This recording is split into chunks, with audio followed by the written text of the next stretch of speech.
เพื่อการศึกษาและการปกครองในสมัยนั้นเป้าหมายใหญ่เป้าหมายหลักเลยแหละที่ตั้งหากฐานพระพุทธศาสนามันก็ครบเลยดิ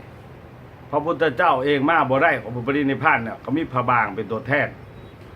พระธรรมเขาเบินกับพระไตรปิฎกพระสงฆ์พร้อม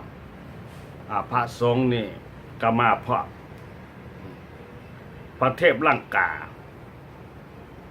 พระปัญญาเทพปัญญาเนี่ย2 องค์ 3 องค์มาไปเบิ่งในประวัติศาสตร์อันนี้เราจือคือว่าเป็นเข้าให้นักศึกษาได้ไปอันนี้อาชีวะสื่อกับจับผิดเจ้าหน่อยเทพลังกามาอยู่มาแต่ละหัวเมืองเราที่กล่าวแล้วขึ้นไปฮอดพุ่นพระบางอยู่เมืองเวียงคำตะกี้เมืองเวียงคำเป็นเมืองไผ่น้ำคนยังเข้าใจผิดอีก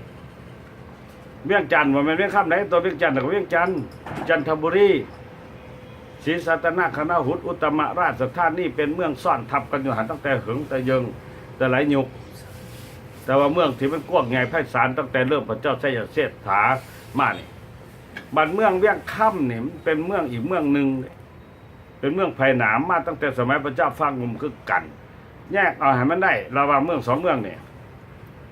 อยู่พี่อยู่แขวงเวียงจันทร์พี่เห็นว่ามีวัดเวียงคำอยู่นะมีหลักฐานจะแจ้งเลยเมืองเก่าเวียงคำในพระเจ้าในสมัยพระวรวงศาเนี่ยก็เห็นหลักฐานในศิลาจารึกและอื่นๆไหนบ่โลเล่บ่ได้เมืองเวียงจันทร์เนี่ยเป็นเมืองจันทบุรีคือเมืองจันทร์เขาอยู่นี่บัดเมืองไผ่หนามอีกเมืองหนึ่งอยู่พุ่นบ้านเกินพุ่นอยู่เมืองเวียงจันทร์พุ่นแข้งเวียงจันทร์ก็ต้องได้ค้นคว้าที่ได้ขึ้นมาให้มันจัดแจ้งเป็นประวัติศาสตร์เห็นบ่บัดนี้มาฮอดเสด็จมาแล้วก็เอาปลาสงหันมาพระมหาปลาสมันอยู่ป่าหัวโคกขึ้นแล้วก็อยู่หันโลดเป็นป่าดิเป็นอยู่หันเป็นวัดเมื่อป่าหัวโคกเขามีวัดอยู่นั่นนั่งที่เก่าแล้วอีกบ่หลักเล่ากับขึ้นรีวิวขึ้นหายมันเข็นขึ้นว่ามีความสำคัญในใดพระพุทธศาสนาที่มีความสำคัญแนวใดต่อศาสตร์ แล้วจัดการหัวเมืองให้พระสงฆ์เนี่ยทำการศึกษาปกครองให้พระมหาปาสมันเป็นสังฆราชาพระเทพลังกาเป็นห้องปัสสังฆราชาปัญญาพระลังกาพระลังกาปัญญาพระลังกาเป็นห้องแทรกหัวเผยแผ่พุทธศาสนาตั้งห้องเฮียนขึ้นสอนเอาลูกเอาหลานเจ้าเมืองเจ้ากรมเจ้าว่างต่างๆตลอดทั้งปราสาทสนเข้าไปเฮียนวิชาการนี่โดยเล่นทั้งวิทย์กับเฮียนภาษาทั้งภาษาปาลีของที่สืบเผยแผ่พระพุทธศาสนาก็ต้องให้คนรู้จักภาษาปาลีผสมปนเปกันกับภาษาลาวใส่ฉับกันไปเลยนับตั้งแต่พุทธมาเลยศาสนาพุทธเข้ามาสู่ลาวก่อนหน้านั้นก็บ่ฮู้ที่จึงมีภาษาปาลีปนกันกับภาษาลาวหากบ่แม่นปนปาลีล้วนๆเนี่ยแปลงมาปนแปลงมาใส่เห็นบ่แปลขึ้นมาเลยล่ะเฮาจะเห็นยกบางครั้งก็ยกเป็นศัพท์ออกมาว้าวบางครั้งก็เป็นภาษาไปเลยภาษาลาวไปเลยเช่นปัญญาเป็นศรัทธาเป็นวิชาอายุพวกนี้มันแม่นภาษาปาลีที่แปลงมาแล้วตั้งแต่พุทธน่ะย้อนการศึกษาเนี่ยการศึกษาอยู่ใส่อยู่วัดเอาศาลานั่นน่ะศาลาห้องธรรมทางเหนือว่าศาลาห้องธรรมทางใต้ว่าศาลาเฮาแจกไทยว่าศาลาการเปลี่ยนเขมรว่าศาลาการปริศาลาการศาลาเฮียนศาลาเรียนศาลาเรียนศาลาปรริญญาคือกันกับศาลาเฮียนเถอะศาลาเขาแจกก็แจกแจงธรรมมันเป็นธรรมะนะมันโตศาลาของธรรมให้ลูกหลานมาเฮียนย่ามันศีลบ้านพระให้ประชาชนพักการเฮ็ดไร่ไถนาพักอันนี้หนอเลยแหละบ่อยลงทาลงทงมาเฮียนมาฟังธรรมมาเฮ็ดบุญประชาชนก็มา คนอยู่ไกลๆวัดพุ่นอยากส่งลูกส่งหลานตัวมาส่งมาบวชผู้บ่จะบวชเป็นสังฆารีจึงมีขวดมาตลอดผู้บ่บวชเป็นพระบวชเป็นขาวเป็นพ่อขาวแม่ขาวมาแต่พูดมาพ่อขาวแม่ขาวนี่แม่งเกิดขึ้นอยู่ในภาคพื้นอาเซียนโดยเฉพาะอาจจะเป็นอยู่ในราชสร้างสัพที่เป็นต้นเหตุต้นกำเนิดเพราะว่าเฮาจะมาเบิ่งเดี๋ยวนี้กลับขึ้นไปศาสนาพุทธอยู่ในจากราชสร้างมีความเข้มแข็งหลายมีวัฒนธรรมที่เป็นวัฒนธรรมพุทธศาสนาที่เป็นของราชสร้างก็มีหลายเรื่องจะว่าอะไรต่อไปพุ่นเห็นว่าพระเจ้าฟังผมก็มอบให้ฉะนั้นพระสงฆ์จึงเป็นผู้นำหน้าพาทางต่อมาพระมหากษัตริย์ก็ได้บวชได้เฮียนพระเจ้าฟ้างุมมหาราชเนี่ยในประวัติศาสตร์บอกว่าเพิ่นถึงเนรเทศไผสิมานิรเทศเพิ่นเป็นมหากษัตริย์ถ้าเพิ่นสิคนอื่นมาในประเทศเพิ่นสงครามมันบ่เห็นเกิดขึ้นนะมันต้องมีสงครามเกิดขึ้นต้องมีการต่อสู้กันในประวัติศาสตร์บ่ได้เกี่ยวกับว่าเมื่อหลังจากที่พระเจ้าฟ้างุมมหาราชเนรเทศไปบวชออกไปเมืองนานแล้วบ่มีกษัตริย์บ่มีการสงครามเกิดคำว่าเนรเทศตัวนี้เนี่ยในความหมายของผู้เกี่ยวขึ้นกับตัวอาจสิแมนเพิ่นนิรเทศตัวเองออกบวชเพราะเพิ่นเชื่อถือพระพุทธศาสนาเด้เพิ่นจัดการหัวเมืองได้เฮียบห้อยแล้วอีกสิ่งต่างๆแล้วก็ว่าข้าว่าสุดยอดเนี่ยผู้ใดได้บวชได้พระพุทธศาสนาแม้กระทั่งเดี๋ยวนี้นี่ยังมีไผล่ะเดินตามห้อยแบบแผนโบราณเลยเนี่ยเมืองพม่าเดี๋ยวนี้เนี่ยประธานาธิบดีตานซวยนั่นออกบวชเสยเห็นบ่ล่ะบ่แม่นแล้วสิฮอดนี่นะสู่ทางธรรมพระมหากษัตริย์หรือกษัตริย์ได้สมัยนั้นเนี่ย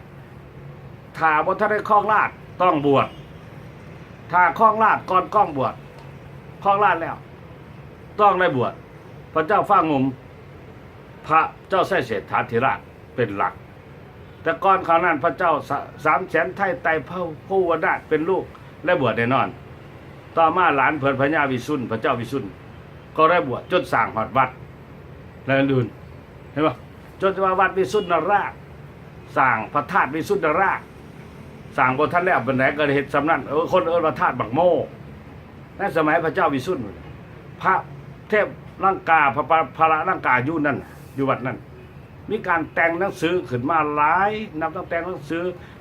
ปัญญาชาดกหนังสือชาดกต่างๆหนังสือที่ดังสุดแม่นหนังสือพระเวสสันดรแต่งอยู่นั่นแต่งอยู่วัดนั่นมีความสำคัญหลายยกฐานนรศักดิ์พระเป็นสังฆราชเป็นสังฆราชเป็นมหาลูกแก้วยอดแก้วสังต่างๆมาเลยมาจนทอดเป็นพระคู่พระศาสเท่าปัจจุบันเป็นประเพณีสืบทอดมาป่านนี้นี่เพิ่นยกโถสูงทั้งขนาดให้พระสงฆ์นี่สามเณรเป็นผู้สอนถ้าอยู่ว่าจบไปแล้วถ้าบ่ได้อันนี้ซิกไปก็เป็นทิศเป็นจานจัดเข้าสู่ระบบการปกครองเป็นเจ้าขุนมุนนายตามฐานนรศักดิ์คมหู้ตามคมหู้และฐานนรศักดิ์บางประกาศเก่าเนี่ยมีความสำคัญปานนั้นพุ่นนี่บอนโมเมนต์นั้นมาฮอดปัจจุบันพระสงฆ์มีความสำคัญต่อพระพุทธศาสนาพัฒนามาเรื่อยๆแต่ละยุคจนมาฮอดสมัยยุคแมนอยู่ในสมัยอันนี้จะว่าให้ฟังบ่พระเจ้าฟ้างุมมหาราชบ่มีคนอื่นในประเทศเพิ่นหรอกเพิ่นเองหั่นแหละสาระตัวเองเพิ่นออกบวชแล้วไปอยู่เมืองนั้นบวชแล้วในสมัยนั้นบ่ต้องอยู่สละราชบัลลังก์แล้วบ่ต้องอยู่คันอยู่แล้วยังห่วงพระราชบัลลังก์อีกต้องนี่เราต้องไปทุดงไปเลยไปตายอยู่เมืองนั้นเจ้าเมืองนานหันเป็นเจ้าเมืองที่ขึ้นครับอาณาจักรราชสักดิ์กระเดนอนเมื่อพระมหากษัตริย์ของตนเป็นพระภิกษุสงฆ์ได้สวรรคตแล้วนิพพานแล้วก็จะเป็นต้องได้เหตุพิธีกรรมต่างๆของพระกษัตริย์ที่ใต้ถุ่มไปเป็นบ่ก็ต้องเฮ็ดอยู่หั่นบ่แม่นว่าบ่เพิ่นไปด้วยความสะพัดสะพ้อยเด้ เพิ่นไปดูความศรัทธาพระสงฆ์ในสมัยนั้นเนี่ยวันตะบวชแล้วเข้าป่าแล้วตายหนาเลยบ่สนใจของแสวงธรรมแสวงหาโมกขธรรมในสมัยนั้นมีความหนึ่งแข็งพระมหากษัตริย์ตามแนวทางพุทธศาสนาเนี่ยแม่นบำเพ็ญตนเป็นโพธิสัตว์คือเป็นโพธิสัตว์อุบัติเกิดขึ้นมาด้วยบุญในทางพุทธศาสนาบุญมาปกครองมนุษย์